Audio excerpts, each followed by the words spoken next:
உருவாக்கும் மண் SNS, வெற்றியின் மண் SNS இன்ஸ்டிடியூஷன்ஸ் கோவை.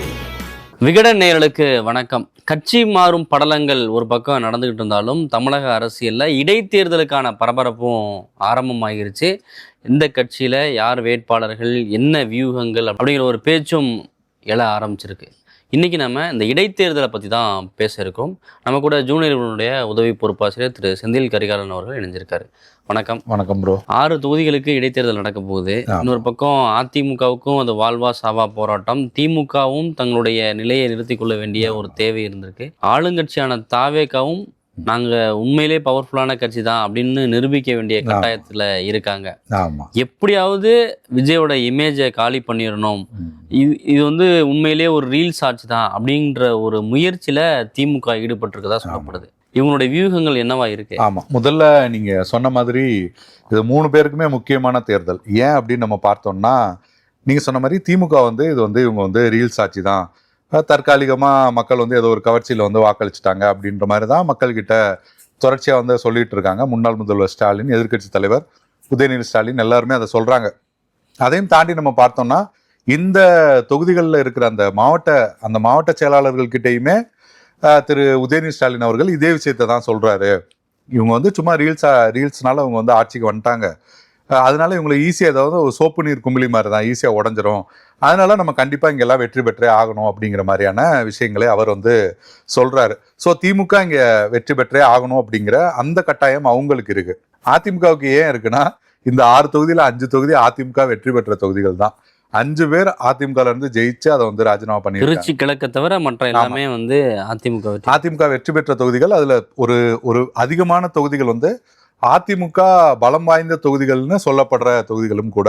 ஸோ யார்கிட்ட இருந்து இந்த எம்எல்ஏ பதவியெல்லாம் போயிருக்கோ அவங்க திரும்ப வெற்றி பெற்று அதை ப்ரூவ் பண்ணணும். வெளியில போனவங்களுக்கு செல்வாக்கு இல்லை, கட்சிக்கு தான் செல்வாக்கு அப்படிங்கிறத எடப்பாடி பழனிசாமி ப்ரூவ் பண்ணியே ஆக வேண்டிய சூழல்ல இருக்காரு. அடுத்ததான் நம்ம பார்த்தோம்னா, ஆப்வியஸ்லி தமிழக வெற்றி கழகத்துக்கு அவங்களுக்கு ஏற்கனவே மெஜாரிட்டி இல்லை. 107 இந்த அளவுக்கு தான் எம்எல்ஏக்கள் மொத்தமாக இருக்காங்க. சபாநாயகரை விட்டுட்டா 106. மற்ற கட்சிகளோட எம்எல்ஏக்களோட ஆதரவோட தான் ஆட்சியிலுமே இருக்காங்க. ஸோ அவங்களுமே இந்த மெஜாரிட்டிக்கு பக்கத்தில் போக வேண்டிய ஒரு தேவை அப்படிங்கிறது இருக்கு. அப்படின்னா 3 கட்சிகளுக்குமே இது ரொம்ப ஒரு முக்கியமான ஒரு தேர்தலாக தான் இருக்கு. ஆமா, தாவேகாவே போங்கன்னு சொன்னா கூட காங்கிரஸ் போக மாட்டாங்கன்ற ஒரு சிச்சுவேஷன்ல தான் காங்கிரஸ் 29 தேர்தல் இருக்கு. ஆமா, அவங்களுடைய மோட்டோ என்னன்னா தாவேகா கூட பயணிக்கணுன்றதான் அக்ரிமெண்டே போட்டாங்க. இப்போ எஞ்சி இருக்கிறது கம்யூனிஸ்ட், விசிகா அவங்களுடைய அந்த ஆதரவு தான். இப்போ அது இல்லாமல் இந்த 6 தொகுதிகள்லையும் நம்ம ஜெயிச்சிட்டோம் அப்படின்னாக்கா இவங்களுடைய ஆதரவு நம்மளுக்கு தேவையில்லை அப்படின்ற ஒரு கணக்கும் தாவேகா போடுறாங்க. அதற்கு இந்த 6 தொகுதிகள்லையும் நம்ம ஜெயிக்கணும். இதற்கு முன்னாடி இடைத்தேர்தலுடைய அந்த வரலாறு அப்படின்னு பார்த்தோன்னா ஆளுங்கட்சிக்கு சாதகமாக தான் இருக்கு. அதன் அடிப்படையில் நம்ம ஜெயிச்சிடலாம் அப்படின்ற ஒரு கணக்கும் தாவேகாவுக்கு இருக்கு. ஆனால் இதில் என்ன சிக்கல்னா, 2 கட்சிகளுமே அக்ரெசிவா இருக்காங்க. அவங்க என்னன்னா, திமுக எப்படியாவது நம்ம அதில் ஜெயிச்சிடணும், நம்ம வெளியில ரீல்ஸ் ஆட்சின்னு சொல்லிட்டு இருக்கோம். ஸ்டாலின் எந்த மேடைகளுக்கு போனாலுமே ரீல்ஸ் ஆட்சி தான், மக்கள் தெரியாதனமா வாக்களிச்சிட்டாங்க, ஏன்டா வாக்களிச்சோம் அப்படின்னு சொல்லி ஃபீல் பண்ணிட்டு இருக்காங்க அப்படின்றத தொடர்ந்து பேசிட்டு இருக்காரு. அப்ப இடைத்தேர்தலில் தோத்துட்டோம்னா அப்ப அது பொய்யாயிரும்ல. இப்ப ஸ்டாலின் அவர்கள் போற பக்கமெல்லாம் பேசுற அந்த பேச்சை நிரூபிக்கிறதுக்காக, அது உண்மை அப்படின்னு நிறுவுறதுக்காக பல்வேறு வியூகங்களை வகுக்கிறதா சொல்றாங்க. நிச்சயமா பல்வேறு வியூகங்கள் தான் வகுத்துட்டு இருக்காங்க. என்ன மாதிரின்னு நம்ம பார்த்தோம்னா, திருச்சி கிழக்கு அங்கே ஏற்கனவே நம்ம கிறிஸ்தவர் இஸ்லாமியர் வாக்குகள் அதிகமாக இருக்குது அப்படிங்கிறது நமக்கு நல்லாவே தெரியும். அங்கே அன்பில் மகேஷ் முன்னாள் அமைச்சர், அவரை பொறுப்பாளராக நியமித்து அவரை அங்கே அதற்கான வேலைகள், அந்த வாக்குகள் எல்லாம் எப்படி பெறலாம் அப்படிங்கிறதுக்கான அந்த வேலைகளையுமே முடுக்கி விட்டுருக்கதை நம்ம கேள்விப்பட முடியுது. அடுத்ததான் நம்ம பார்த்தோம்னு வச்சுங்களேன், நீங்கள் அம்பாசமுத்திரம் தொகுதி இசக்கி சுப்பையா அவர் வெற்றி பெற்ற தொகுதி ராஜினாமா பண்ணிட்டாரு. அங்கேயுமே முன்னாள் அமைச்சர் அனிதா ராதாகிருஷ்ணன் அவர் நானே ஜெயிக்க வைக்கிறேன் அப்படிங்கிற மாதிரி ஒரு வேலையில் இறங்கியிருக்காரு அப்படிங்கிறதையுமே சொல்கிறாங்க, ரொம்ப வெளிப்படையாகவே சொல்கிறாங்க. அடுத்து நம்ம பார்த்தோம்னா மதுராந்தகம் தொகுதியை எடுத்துக்கிட்டிங்கன்னா கூட பனையூர் பாபு விசிகால இருந்து வந்தார். அவர் மதுராந்தகம் ஏற்கனவே அவர் செய்யூர்ல வெற்றி பெற்றாரு. அவர் நீங்கள் மதுராந்தகம் தொகுதியிலே குடியேறிடுங்க அப்படி சொன்னதாகவும் நமக்கு தகவல்கள் வந்துட்டு இருக்கு. ஆனால் அவரே போட்டிடுறதுக்கான சான்சஸ் இருக்குமாங்க? அது நல்லா அதிமுகவுக்கு வாக்கு வங்கியுள்ள ஒரு தொகுதி தான். இப்போ நீங்கள் லாஸ்ட் எலெக்ஷன்லேயே இந்த கேடிசிசி காஞ்சிபுரம், திருவள்ளூர், சென்னை, செங்கல்பட்டில் ஒரு இடம் மட்டும்தான் அதிமுக ஜெயிச்சாங்க, அது மதுராந்தகம். ஸோ அதிமுக வலிமையாக இருக்கிற இடத்துல ஃபைட் பண்ணுற மாதிரி இந்த பக்கம் ஒரு ஆளை இறக்கணும். இன்னொன்று மரகதமே திரும்ப தாவேகா சார்பில் போட்டிடுறதுக்கு வாய்ப்புகள் அதிகமாக இருக்குன்னு சொல்கிறாங்க. அதாவது மீண்டும் ராஜினாமா பண்ண எல்லாருக்குமே அங்கே சீட்டு அப்படிங்கிற மாதிரியான தகவல்களும் வருது. அப்போ அவங்களுமே அங்கே வந்து நிற்பாங்க. அப்படின்னும் போது போட்டி கடுமையாக இருக்கும். அவங்களுக்கு கடுமையான போட்டியை கொடுக்கக்கூடிய ஒரு நபராக நம்ம வந்து களத்தில் இறங்கணும் அப்படிங்கிற அடிப்படையில் பனையூர் பாபுக்கு அதற்கான வாய்ப்புகள் ரொம்பவே அதிகமாக இருக்குது. அவர் தான் போட்டியிட போகிறார் அப்படிங்கிற மாதிரியான தகவல்கள் தான் வருது. இப்போ பனையூர் பாபு அவர்கள் செய்யூரில் வந்து செல்வாக்கா இருந்தார் அப்படின்றத பார்க்க முடியுது. ஆனால் இப்போ அவர் கட்சி மாறி இருக்காரு. இப்போ அந்த அதிருப்திகள்லாம் ஓரளவு இருக்கும்ல? நிச்சயமா அதிருப்திகள் வந்து இருக்க தான் செய்யும். அதையும் தாண்டி நம்ம பார்த்தோம்னா அவர் வந்து திமுக சார்பில் தான் இங்கே வந்து நிற்க போறாரு. நீங்கள் உதயசூரியன் சின்னத்துக்கான வாக்குகள் இருக்கும். இப்போ வரைக்கும் யாரும் இன்னும் கூட்டணி உறுதி செய்யலை. பட்டு தேர்தல் நேரத்தில் என்ன நடக்குது, யார் எந்த கூட்டணியில் இருக்காங்க, இன்னமுமே வந்து எல்லோருமே வந்து எவ்வளவு மக்களையும் மற்றவர்களையும் குழப்ப முடியுமோ அவ்வளோ வந்து குழப்புறாங்க. பட் இன்னைக்கு ஐஎம்எல் வந்து நாங்கள் கூட்டணியில் இல்லை அப்படிங்கிறத சொல்லிட்டாங்க. திரும்ப வந்து நாங்கள் தாவேக்காவோட அமைச்சரவையில் இருக்கிறதுனாலே கூட்டணியில் இருக்கோன்னு அர்த்தம் இல்லை, டிட்டாச்மெண்டாகவும் எங்களால் வந்து இருக்க முடியும் அப்படிங்கிறதையும் சொல்றாரு. ஸோ விசிகாவே அப்படி சொன்னாலும் இடைத்தேர்தலில் வந்து திமுகவுக்கு ஆதரவான ஒரு நிலைப்பாடுகள் அவங்க எடுக்க மாட்டாங்க. நிச்சயமா எடுக்கவும் முடியாதுன்னு வச்சுங்களேன். அவங்க அந்த அமைச்சரவையில் இருக்காங்க, எடுக்கவும் மாட்டாங்கன்னு வச்சுங்களேன். ஆனாலுமே கூட இன்னமுமே அந்த குழப்பமான சூழல்கள்லாம் இருக்கு. பனையூர் பாபுவுமே தன்னை வந்து நிரூபிக்க வேண்டிய ஒரு நிலையில தான் இருக்கார். அவர் வந்து அங்கே வந்து தனக்கு வந்து சீட்டு கிடைக்கல அப்படிங்கிற அதிருப்தியில தான் வெளியில் வந்துரு. அதையும் தாண்டி அவர் பல்வேறு குற்றச்சாட்டுகளை அவர் தரப்புல இருந்து முன்வைக்கிறார். அப்படின்னும் போது அவருமே அங்கே வந்து ஜெயிச்சே ஆகணும் அப்படிங்கிற அந்த ஒரு கட்டாயத்திலே இருக்காரு. அதனால அவர் வந்து அதற்கான முயற்சிகள்ல கண்டிப்பா ஈடுபடுவார். நீங்க வீடு போய் பார்க்க சொல்லிட்டாங்கன்னா அடுத்தடுத்து அவர் வந்து வேலைகளை வந்து தொடங்கிடுவார் அப்படிங்கிறத நம்ம பார்க்கணும். இதுல திருச்சி கிழக்கு ரொம்ப முக்கியமான தொகுதியா பாக்குறாங்க. ஏன்னா விஜய் அவர்கள் வெற்றி பெற்ற தொகுதி. அந்த தொகுதியில எப்படியாவது ஜெயிச்சிடணும் அப்படின்ற ஒரு முனைப்பு திமுக அதிகமாகவே இருக்கு. இப்ப ஏன்னா கிறிஸ்டின்ஸ் ஓட்டு எல்லாமே வந்து தாவேக்காவுக்கு போயிடும் அப்படின்னு இருந்தாலும் கூட முஸ்லிம்ஸ் ஓட்டை வந்து டார்கெட் பண்ணணும் அப்படின்ற ஒரு முனைப்பு அவங்க கிட்ட இருக்கு. அதை டார்கெட் பண்ணி வேலை பார்க்குறாங்க. இதுல என்ன விஷயம்னா இப்ப ஐயுஎம்எல் வந்து தாவேக்கா ஆதரவு நிலைப்பாடுல இருக்காங்க அப்படின்ற ஒரு விஷயம் இருக்கு. அது எந்த அளவுக்கு அவங்களுக்கு பாதிக்கும் அப்படின்ற ஒரு கேள்வி இருக்கு. அதனால திமுக என்ன நினைக்குதுன்னா ஒரு முஸ்லீம் வேட்பாளரை வந்து திருச்சி கிழக்குல இறக்குனாக்க கண்டிப்பா வெற்றி பெற்றலாம் அப்படின்ற ஒரு கணக்கையும் போடுறாங்க. இன்னொரு பக்கம் தாவேக்கால பார்த்தோன்னா யார் வேட்பாளர் அப்படின்ற ஒரு கேள்வி இருக்கு. ஏன்னா விஜய் அவர்கள் போட்டியிட்ட தொகுதி ஒரு ஸ்டார் தொகுதி. இந்த தொகுதியில தாவேக்கா சார்பா யார் போட்டியிட போறா அப்படின்ற ஒரு கேள்வி எல்லாருக்கும் எழுது. இந்த இடத்துலதான் அவரோட மேனேஜர் ஜெகதீஷ் அவர்கள் இருக்காங்கல்ல, அவரை இறக்கலாமா அப்படின்ற ஒரு பேச்சு இருக்கு. அவரும் ட்ரை பண்றதா சொல்றாங்க. ஆனா அவருக்கு அந்த வாய்ப்பு கிடைக்கிறதுக்கான சாத்தியங்கள் கொஞ்சம் குறைவா இருக்கு. ஏன்னா கூப்பா கிருஷ்ணனுடைய பையனை இறக்கிறதுக்கான ஒரு முயற்சியும் அவர் செஞ்சிட்டு இருக்காரு அப்படின்னு சொல்றாங்க. விஜய் அவர்கள் வந்து யாரை டிக் பண்ண போறாரு அப்படின்னு தெரியல. அதுவும் ஒரு சஸ்பென்ஸா இருக்கு. அந்த வேட்பாளரும் ஒரு பிரதானமான ஒரு விஷயமா இருக்கும், யார் வேட்பாளர் அப்படிங்கிறதும். நிச்சயமா அதை ஒட்டி தான் திருச்சி கிழக்கு இருக்கும். அம்பாசமுத்திரம் தாராபுரம்லாம் என்ன நிலவரம்? இல்லை, இப்போ திருச்சி கிழக்குலேயே வந்து என்ன ஒரு விஷயம்னா நீங்கள் சொன்ன மாதிரி சிறுபான்மையினர் வாக்குகள் அப்படிங்கிறது இஸ்லாமியர்கள் இஸ்லாமிய அமைப்புகள் கூட்டணியில் இருக்கிறது உள்ளிட்ட விஷயங்கள் அதில் ஒரு முக்கிய ரோல் பண்ணணும்னு வச்சுங்களேன். இப்போ ஐஎம்எல் இல்லைனாலும் இன்னும் ஜவாஹர்லாம் இன்னும் கூட்டணியில் தான் இருக்காரு, எஸ்டிபிஐயுமே இன்னுமே கூட்டணியில் தான் இருக்காங்கன்னு நினைக்கிறேன். அப்படின்ற பட்சத்தில் அவங்க வந்து அங்கே பிரச்சாரங்கள் இந்த விஷயங்கள்லாம் செய்வாங்க. ஆனால் என்ன ஒரு மைனஸ் ஆகும்னா நீங்கள் சொன்ன மாதிரி காங்கிரஸ், அதாவது சிறுபான்மையினர் வாக்குகள் திமுகவுக்கு வர்றதுக்கு முக்கியமான காரணங்களாக பார்க்கப்படுகிறது. காங்கிரஸ் அந்த கூட்டணியில் இருக்கிறதுன்னு சொல்லுவாங்க. அதே போல் ஐஎம்எல்மே வந்து ஒரு முக்கியமான ஒரு ரோல்லையும் இருப்பாங்க. அப்போ அவங்கெல்லாம் வெளியில் இருக்காங்க அப்படின்னும் போது மற்ற இஸ்லாமிய அமைப்புகளோட ஆதரவு திமுகவுக்கு ரொம்பவே முக்கியமாக இருக்கும். ஏன்னா மாமக்கெல்லாம் வந்து நாங்கள் தனி சின்னத்தில் நிற்க போகிறேன்னு சொன்னப்போ நீங்கள் வந்து உங்களோட எம்எல்ஏ பதவியை ராஜினாமா பண்ணிட்டு நீங்கள் நிற்கலாம் அப்படிங்கிற, இனிமே நிற்க போகிறேன்னு சொன்னப்போ நீங்கள் இப்பயே ராஜினாமா பண்ணிட்டு நிற்கலான்ற கருத்துக்கள்லாம் வந்து வந்தது. அவங்க அங்கே என்ன டிமாண்ட் வைக்கிறாங்க, எப்படி அதை வந்து ஆதரிக்க போகிறாங்க அப்படிங்கிற விஷயங்களுமே இருக்குது. அதையும் தாண்டி நீங்கள் வந்து கிறிஸ்தவர்கள் வாக்குகள் நீங்கள் சொன்ன மாதிரி தாவேக்காவுக்கு போவதற்கான வாய்ப்புகள் இருக்கும்போது இஸ்லாமிய வேட்பாளர் அப்படிங்கிறது அவங்களுக்கு ஒரு பிரதானமான விஷயமா வந்து இருக்கு. இஸ்லாமியர் வேட்பாளர் போட்டாலும் கூட ஐயுஎம்எல்ன்ற ஒரு கட்சி தான் வந்து தாவேக்காவை ஆதரிக்குது. அப்போ மற்ற இயக்கங்கள் கூட்டா வந்து இதற்கு பிரச்சாரம் பண்றதுக்கான வாய்ப்புகள் இருக்கும்போது அந்த ஓட்டு கன்வெர்ட் ஆகிறதுக்கான சான்சஸ் இருக்கு. நிச்சயமா கண்டிப்பா இருக்கு. அந்த விஷயங்கள் இருக்கு. பெரும்பாலான இஸ்லாமிய அமைப்புகள், பெரும்பாலான சின்ன சின்ன அமைப்புகள் இருக்கும்போது திமுகவுக்கு ஆதரவா பிரச்சாரம் பண்றாங்கன்னும் போது அதற்கான தாக்கம் அப்படிங்கிறது இருக்கு. அதையும் தாண்டி நீங்க சொன்ன மாதிரி இஸ்லாமிய வேட்பாளர் அப்படின்னும் போது அங்கே வந்து அந்த நரேஷனே வந்து மாறும். அப்படி எங்க பல்வேறு விஷயங்கள் இருக்கு. அது போல தாவேக்காக்கு வந்து நீங்க சொன்னீங்க, ஏன்னா போன முறை விஜய் வேட்பாளராக இருக்கும்போதே மாற்று வேட்பாளர் வந்து சிரஞ்சீவி தான், கூப்பா கிருஷ்ணன் அவரோட பையன் தான் வந்து மாற்று வேட்பாளராக இருந்தார். ஒருவேளை வேட்புமனே தான் இருந்தால் அவர் தான் இங்கே வேட்பாளர் ஆயிருப்பாரு. அதையும் தாண்டி நம்ம பார்த்தோம்னா கூப்பா கிருஷ்ணன் தோர்த்தும் போயிட்டாரு. கூப்பா கிருஷ்ணன் லால்குடியில் வந்து தோல்வியுமே அடைஞ்சிட்டாரு. அவருக்கு வாரியம்லாம் கொடுத்துருக்காங்க. அப்படின்னும் போது அவங்க பையனுக்கான வாய்ப்புகள் இருக்கும். கண்டிப்பா அதற்கான வாய்ப்புகள் இருக்கு. வெல்லமண்டி நடராஜனுமே சேர்ந்திருக்காரு. நான் வந்து உங்க இடத்துல இருந்து தான் ஒரு வேட்பாளரை உருவாக்குவேன்லாம் அவர் வந்து சொன்னாரு.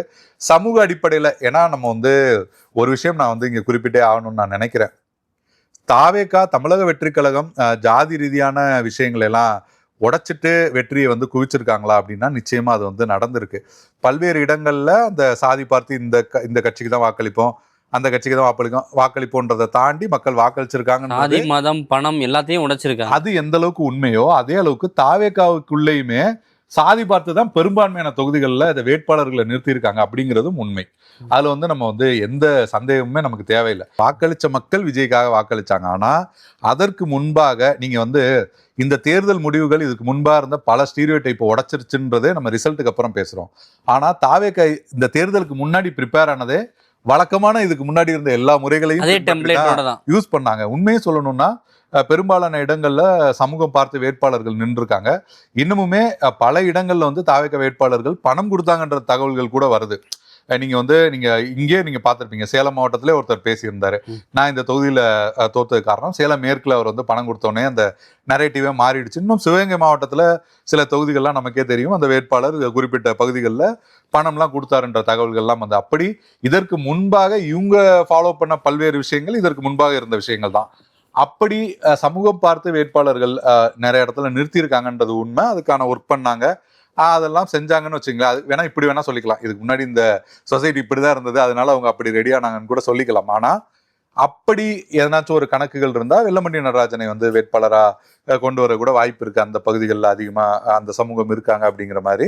ஸோ தாவேக்காவுமே அந்த ஒரு கடுமையான போட்டியை வந்து நிச்சயமா கொடுப்பாங்கன்றதான் பார்க்க முடியும். இப்போ இந்த இடைத்தேர்தல் 2 கட்சிகளுக்குமே வந்து ரொம்ப முக்கியமான தேர்தலாக பார்க்கப்படுது. ஒரு பக்கம் கட்சி கட்டுக்கோப்பாக இருக்கு, கட்சி கையை விட்டு போகலை அப்படின்னு எடப்பாடி பழனிசாமி அவர்கள் நிரூபிக்கணும். இன்னொரு பக்கம் நாம தோல்வி அடைஞ்சிட்டா நாம வந்து வீக்காக இருக்கோம், இனிமேல் தாவேக்கா தான் ஃபியூச்சர்னு சொல்லிட்டு திமுகவிலேருந்து பல பேர் வந்து தாவேக்காக்கு போகிறதுக்கான சான்சஸ் இருக்கு கண்டிப்பா அப்படின்ற ஒரு பயமும் திமுக தலைமை இருக்கு. அதனால வந்து நம்மளுடைய ஸ்ட்ரென்த்தை நிரூபிக்கணும் அப்படின்னு இவங்க நினைக்கிறாங்க. இப்போ 2 பேரும் சேர்ந்து இந்த இடைத்தேர்தலை சந்திச்சா என்ன அப்படின்ற ஒரு கால்குலேஷனும் பேசுறாங்க. அது எப்படி 2 பேரும் சேர்ந்து இது பண்றது அப்படின்ற ஒரு கேள்வி எல்லாம் இந்த 3 தொகுதிகளாக பிரிச்சுட்டு திமுகவுக்கு சாதகமான ஒரு 3 தொகுதிகள், அதிமுகவுக்கு சாதகமான ஒரு 3 தொகுதிகளும் பிரித்து ஒரு தேர்தலை களம் காணலாம். அதாவது 3 தொகுதிகள் அதிமுக வேட்பாளர், இன்னொரு 3 தொகுதியில் திமுக வேட்பாளர். அதில் வந்து எதிர் வேட்பாளராக வந்து அதிமுகவும் திமுகவும் இறக்க வேணாம் அப்படின்ற ஒரு பரிசீலனையும் இருக்கு அப்படின்னு சொல்றாங்க. ஆனால் எடப்பாடி பழனிசாமி அவர்கள் அதை ஏற்றுக்கொள்ளலை அப்படின்ற ஒரு கருத்தையும் முன்வைக்கிறாங்க. அது எந்த அளவுக்கு உண்மை அப்படின்னு இல்ல முதல்ல ஒரு விஷயம் இருக்கு. அதாவது இபிஎஸ் கிட்ட வந்து அதிமுகவை சேர்ந்த சில தலைவர்கள் வந்து சில யோசனை வந்து சொல்லியிருக்காங்க. அதான் என்னன்னா தாராபுரம், பெருந்துறை, விராலிமலை இந்த விஷயங்கள். தாராபுரம், பெருந்துறை நம்ம ஜெயிச்சிருவோம், விராலிமலையில நம்ம வந்து ஒரு பாடம் புகட்டணும் விஜயபாஸ்கருக்கு அப்படிங்கிற மாதிரி இந்த 3 தொகுதிகளில் வந்து நம்ம வந்து வேட்பாளரை வந்து களமிறக்கலாம். திருச்சி கிழக்கு வந்து அமமுகவுக்கும், மதுராந்தகம் வந்து பாமக வன்னியர் பெல்ட் பாமகவுக்கு ஓரளவுக்கு வாக்கு வங்கி இருக்கிற தொகுதி.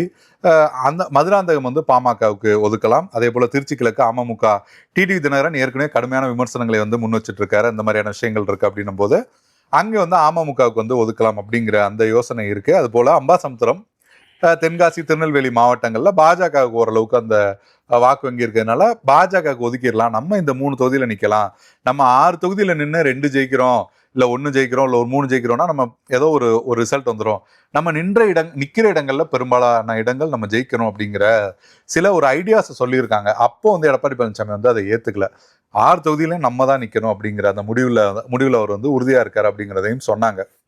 அதே போல் நீங்கள் சொன்ன மாதிரி பெருந்துறை, ஈரோடு, விராலிமலை போல அதிமுக தொகுதிகளில் வந்து அதிமுகவும், திருச்சி கிழக்கு மற்ற 2 இடங்கள்ல வந்து திமுகவும், அதாவது வேட்பாளர் நிறுத்தாம இல்லை. அதாவது திமுக வந்து ஒரு ஸ்ட்ராங்கான கேண்டிடேட் நிறுத்துறாங்கன்னா ஏடிஎம்கேல ஒரு கொஞ்சம் வீக்கான கேண்டிடேட்டை நிறுத்துறது, அதையும் தாண்டி பெருசா ஒர்க் பண்றது இல்லை, எலெக்ஷனுக்கு பெருசா ஒர்க் பண்றது இல்லை அப்படிங்கிற மாதிரி இங்கே 3 பேரும் மறைமுகமா விட்டு கொடுக்கறது, அங்கே வந்து விட்டு கொடுக்கறது அப்படிங்கிற மாதிரி ஒரு டீலிங்லாம் வந்து சிலர் அந்த யோசனை எல்லாம் முன் வச்சிருக்காங்க. அப்படியான யோசனைக்கு போனா அது எந்த அளவு எஃபெக்டிவா இருக்கும்? வந்து இவர் வந்து டம்மியான வேட்பாளர் அப்படின்னாக்களும் கூட ஒரு கணிசமான ஓட்டு திமுகவுக்கு அதிமுகவுக்குன்னு விழதான் செய்யும். அப்படியான சூழ்நிலை அது வந்து எந்த அளவுக்கு கை கொடுக்கும்? இல்லை, ஆனா கடந்த காலத்துல உங்களுக்கு தெரிஞ்சிருக்கும்ல, ஒரு மாவட்ட செயலாளர் 2 தரப்பும் அந்த மாதிரி ஒரு உடன்படிக்கையோட. ஆனா நீங்க சொல்ற ஒரு வேலிடான பாயிண்ட் என்னன்னா, முன்னாடி வந்து மூன்றாவது ஒரு சக்தி கிடையாது. நமக்குள்ள நம்ம பண்ணிக்கும் போது நான் உங்களுக்கு 2 கேண்டிடேட் இப்படி போறேன், நீங்க எனக்கு 2 போடுங்கன்னு ஒரு டீலிங்ல போய்க்கலாம்.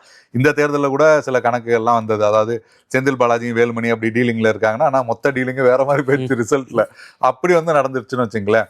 அப்படி எப்போதுமே அது போன்ற கருத்துக்கள்லாம் உண்டு. சிவகங்கையில கூட சொல்லுவாங்க பெரிய கற்பனும் செந்தில்நாதனும். 2026 நீங்க சொன்ன மாதிரி எல்லா ஸ்டீரியோ டைப்பையும் உடைச்சிருச்சு. இப்போ இடைத்தேர்தலையும் நம்ம அப்படி அணுக முடியாதுல்ல. 3 தொகுதிகளில் திமுக வேட்பாளர்கள், 3 தொகுதிகளில் அதிமுக வேட்பாளர்கள்னு ஒரு பக்கம் இப்படி நிறுத்தினாலும் கூட அது வெளிப்படையா தெரிஞ்சிரும். வெளிப்படையா தெரிஞ்சிடும் இவங்க 2 பேரும் கூட்டணியா சேர்ந்து தேர்தலை சந்திக்கிறாங்க. அதனாலதான் வெளிப்படையா நிறுத்த மாட்டாங்க. அதனாலதான் வெளிப்படையா நிறுத்த மாட்டாங்க. அதனாலதான் இந்த மாதிரியான விஷயங்கள் பண்றது. இன்னும் சொல்ல போனா அதிமுக எடப்பாடி பழனிசாமியை பொறுத்த வரைக்கும் லோக்கல்ல தான். நீங்க வந்து இடைத்தேர்தல்னால சில நேரத்தில் ஸ்பெஷல் கேண்டிடேட்ஸ் எல்லாம் நிற்பாங்கல்ல, அந்த மாதிரிலாம் இல்லை.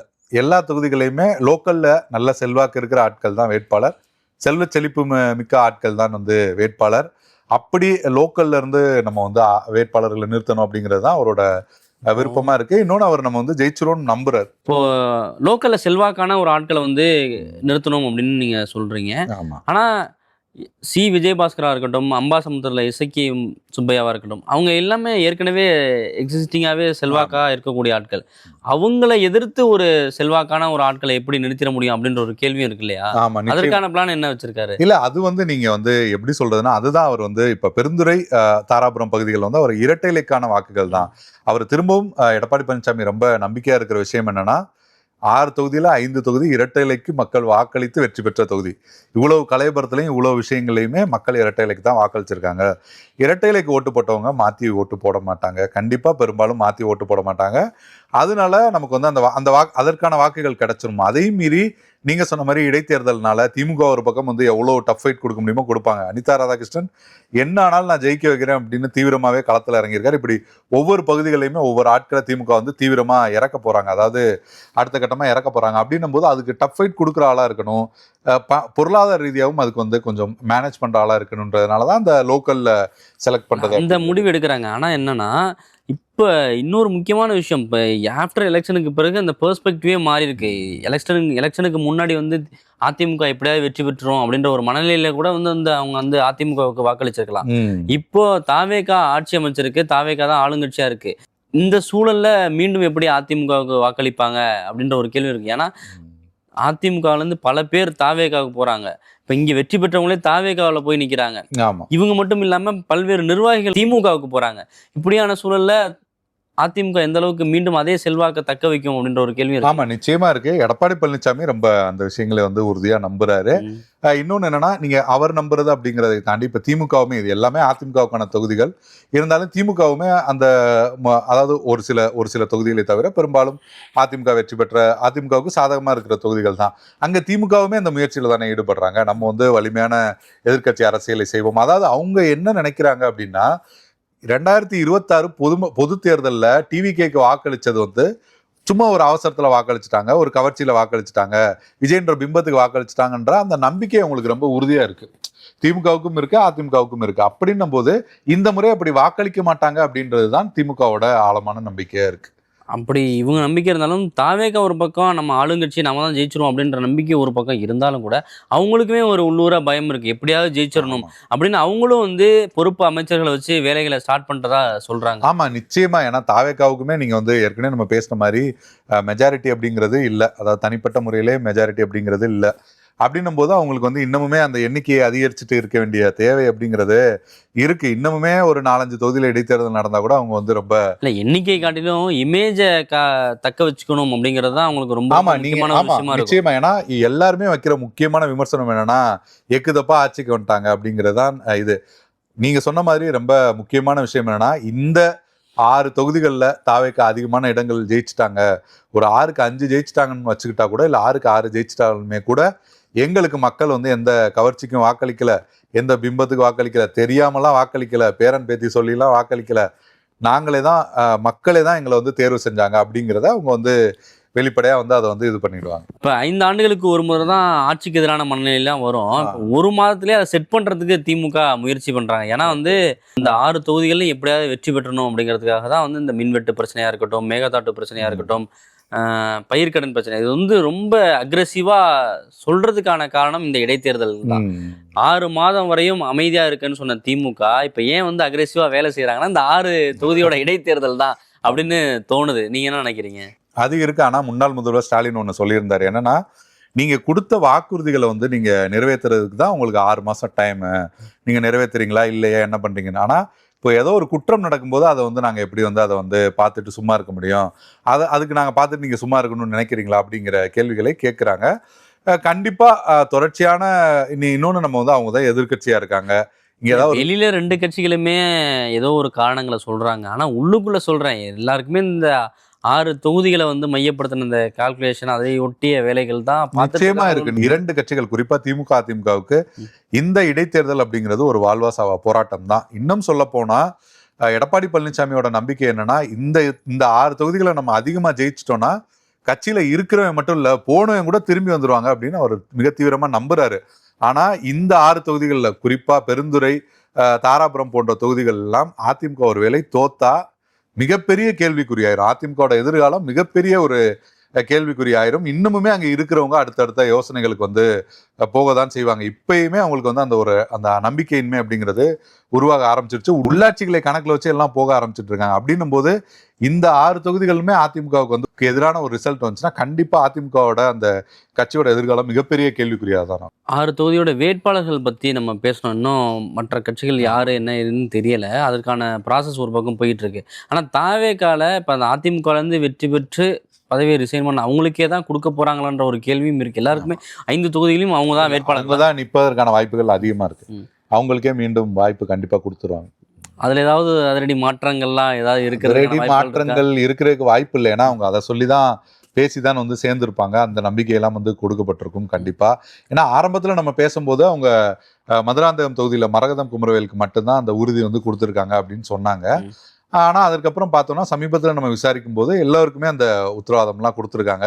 இதுலயும் கூட ஒரு சிலர் அமைச்சராக கூட வாய்ப்பு இருக்குன்னு சொல்றாங்க வெற்றி பெற்றால். இன்னொரு விஷயமே நமக்கு வருது என்னன்னா, இதுவரைக்கும் எல்லா தேர்தலுமே தனித்து போட்டியிட்ட நாம் தமிழர் வந்து இந்த முறை அம்பாசமுத்திரம் தொகுதியில வந்து பொது வேட்பாளராக, ஏன்னா அன்புமணி ஒரு விஷயம் சொல்லியிருந்தாரு, இந்த வேட்பாளர்களுக்கு எதிராக எல்லாம் நம்ம ஒரு பொது வேட்பாளரை நிறுத்தி தோற்கடிக்கணும் அப்படின்லாம் சொல்லியிருந்தார். அந்த வகையில அம்பாசமுத்திரத்துல சீமான் அவர்கள் பொது வேட்பாளராக வருவதற்கான அந்த விஷயங்கள் கூட பேச்சுவார்த்தைகள்லாம் இருக்கு அப்படிங்கிற தகவல்கள் கூட வருது. ஆனால் அது எந்த அளவுக்கு சாத்தியம் அப்படிங்கிறது நிச்சயமா தெரியல. இப்போ அதற்கான ஒரு முயற்சிகள் நடந்துச்சா? இப்போ எல்லாரும் சேர்ந்து ஒரு பொது வேட்பாளர் நிறுத்துறது, அதற்கான ஒரு முயற்சிகள் நடந்துச்சா இல்லை ஒன்றும் பேச்சளவு தான்? அதற்கான பேச்சளவுல ஒரு சில ஆலோசனைகள் எப்போதுமே சொல்ற மாதிரி ஒரு சில பேச்சுவார்த்தைகள் அப்படிதான் நடந்திருக்கு. ஆனால் அதற்கான வாய்ப்பு அப்படிங்கிறதெல்லாம் ரொம்ப குறைவாகத்தான் இருக்கு.